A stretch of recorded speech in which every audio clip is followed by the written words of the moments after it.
कोट गुलाम मोहम्मद में भी जेको है 12 रबीउल अव्वल योम विलादत हज़रत मोहम्मद मुस्तफ़ा सल्लल्लाहु अलैहि वसल्लम के सिलसिले में एक तमाम वॾी रैली कढी वई है, जैसी अगवानी अगूणे नाज़िम अमीर हसन काइम खानी मियाँ अमजद सईद जो हींअर नायब चेयरमैन है कोट गुलाम मोहम्मद जो जेके है उलमा कराम आहिनि शहर जा जेके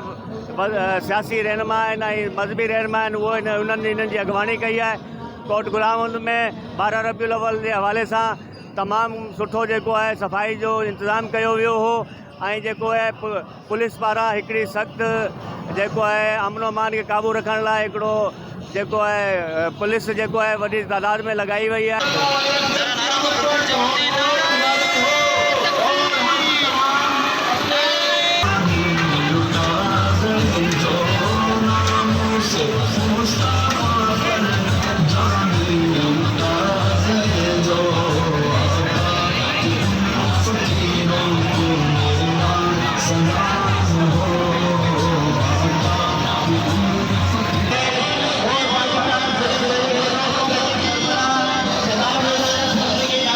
ॾिठो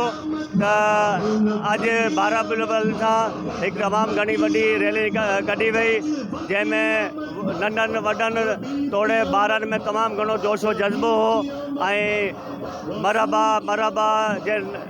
जे नारनि सां जेको आहे उहो रैली गूंजदी रही। अकबर अली राजपूत, इबरत न्यूज़, कोट गुलाम मोहम्मद।